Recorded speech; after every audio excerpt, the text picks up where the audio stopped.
Қайырлы күн достар. Бүгін сіздермен біраз жылдан бері хит болып келе жатқан красный бархат тортының рецептісімен бөлісетін боламын. Ингредиенттер өте қарапайым, қолжетімді заттардан тұрады. Және де бұл рецепті барлық кекстарға, капкейктарға немесе қызыл бархат пирожноларына қолдана берсеңіздер болады. Оригинал рецептке қарағанда кішкене ингредиенттер өзгертілген. Бізге ең алдымен бөлме температурасындағы еріп тұрған сары май қажет, жұмыртқа, айран және де күнбағыс майы, қант, ұн, какао, разрыхлитель және де ас содасы және қызыл бояғышымыз қажет. Және де барлық ингредиенттер міндетті түрде бөлме температурасында болғаны дұрыс. Ал кеттік, бастайық. Мен құрғақ краситель пайдаландым. Осы құрғақ красительден бір шай қасық толтырмай саламыз. Жарты қасық десем де болады. Осылай салып, жақсылап араластырып қойып қоямыз.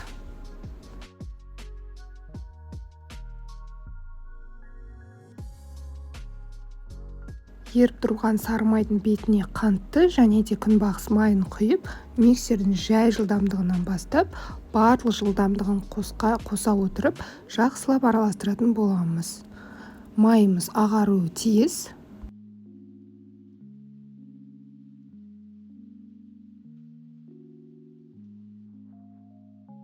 Майды жақсылап араластырып алғаннан кейін бетіне 2 жұмыртқаны салып, тағы да миксердің көмегімен жақсылап араластыратын боламыз.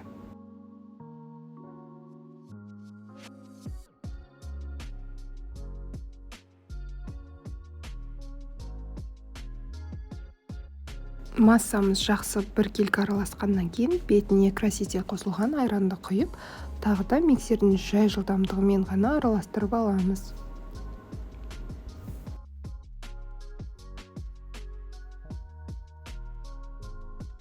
Шет-шетін жақсылап жинап алу керек. Барлығына біркелкі краситель тиюі үшін. Тағы да миксермен бір айналдырып, одан кейін тоқтататын боламыз.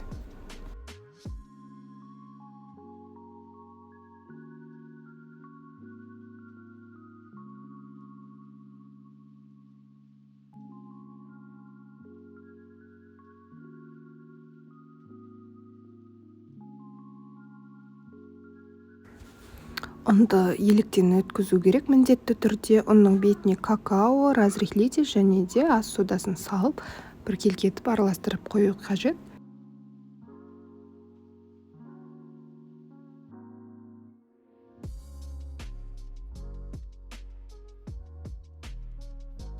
Құрғақ ингредиенттердің барлығын 2-ге бөліп саламыз. Миксердің жай жылдамдығымен араластыру қажет. Егер де сіздерде миксердің жай жылдамдығы болмаса, жай ғана венчикпен жақсылап біркелкі болғанша ұнның түйіршіктері қалмағанға дейін араластырып аласыздар.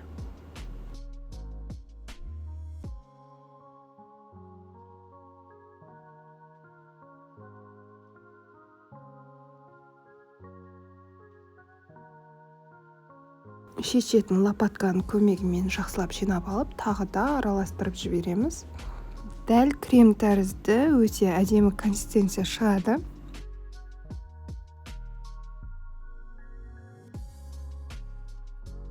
Бұл торттың диаметрі 22 сантиметр. Мен осы кальцоны қолдандым. Астына фольганы осылай төсеп, жақсылап шет-шеттерін жауып шықтым.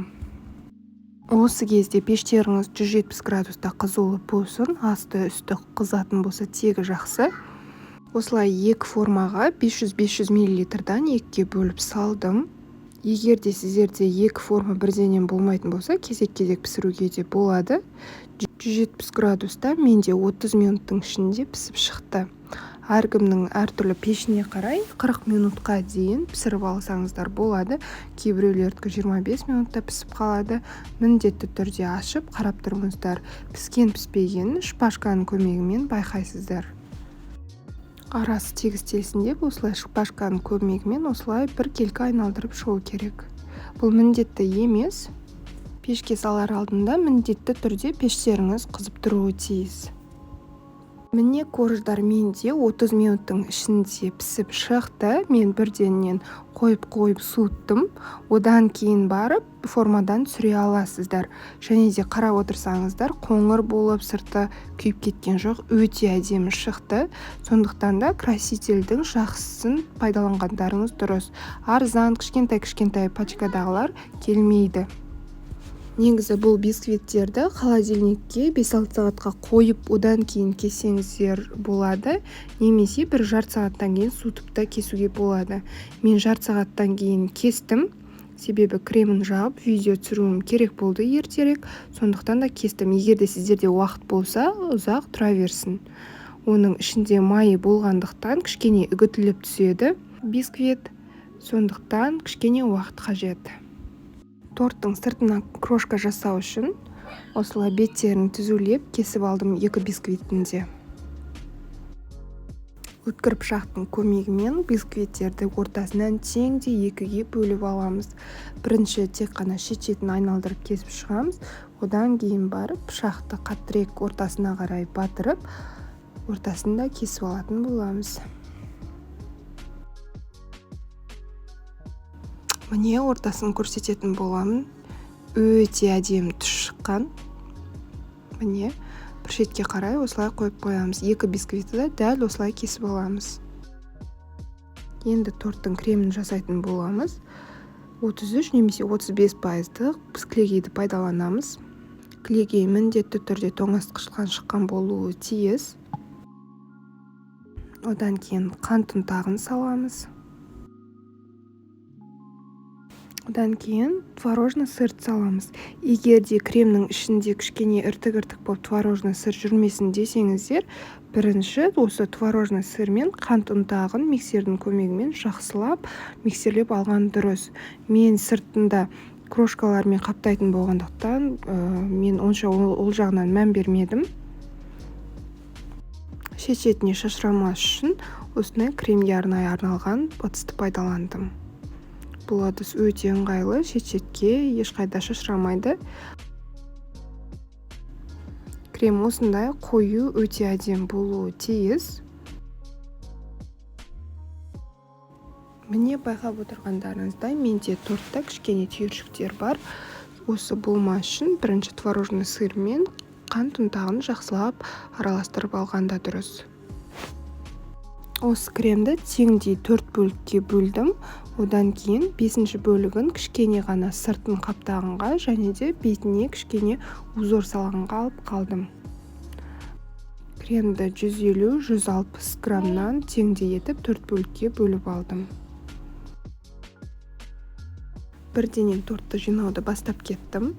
Егер де сіздерде кальций болмаса, бұл міндетті емес. Егер де сыртын крошкамен қаптайтын болсаңыздар, егер де ал обтяжка жасайтын болсаңыздар, міндетті түрде кальций қажет болады.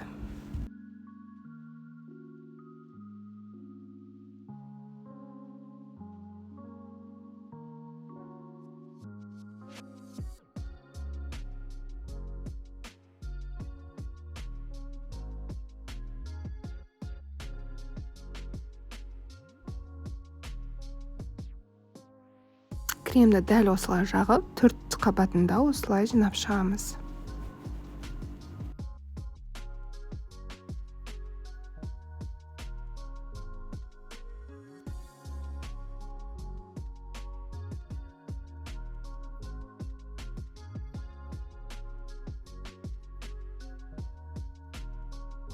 Мен қазір 4-ші қабаттың кремін жағып жатырмын. Кремді жағып болғаннан кейін кремі кішкене қату үшін 1,5 сағатқа тоңазытқышқа қойып қойсаңыздар болады. Бұл міндетті емес, немесе бірденен бетіне крошкасын және де әсемдеуді бастап кетсеңіздер болады.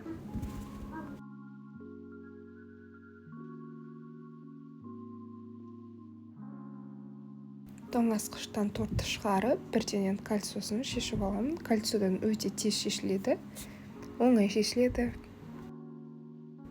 Қалған кремнен шет-шетіне жағып, тегістеп алу керек ең алдымен.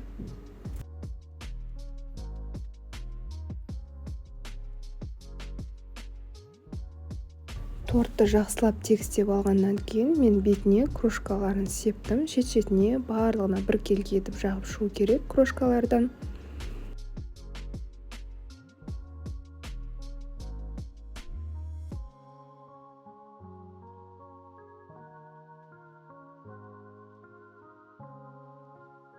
Бетіне әсемдік үшін 808 номерлі насадкамен осылай кішкене узорлар салып шықтым. Кремге кішкене крошкадан араластырып жібердім. Өте аппақ болып тұрған ұнамағандықтан.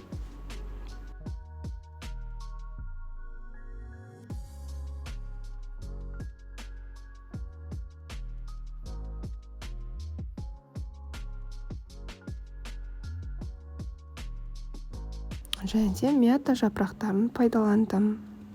Бұлардың барлығы міндетті емес. Егер де бетіңіз сәндемей, дәл осылай крошкамен ғана қойсаңыздар да дастарханда өте әдемі көрінеді.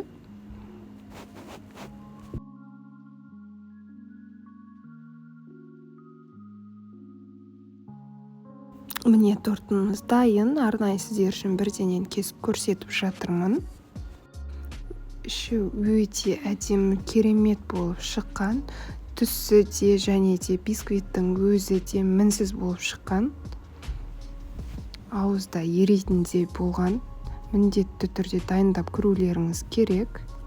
Егер де видеом ұнаса, лайк басып, комментарий қалдырып, және де каналыма тіркелуді ұмытпаңыздар. Және де Instagram парақшамда қалдыратын боламын. Міндетті түрде тіркеліп, басқа да рецепттерді көріңіздер. Және де сіздер үшін тағы да көптеп рецепттер шығатын болады. Ас болсын, сау болыңыздар.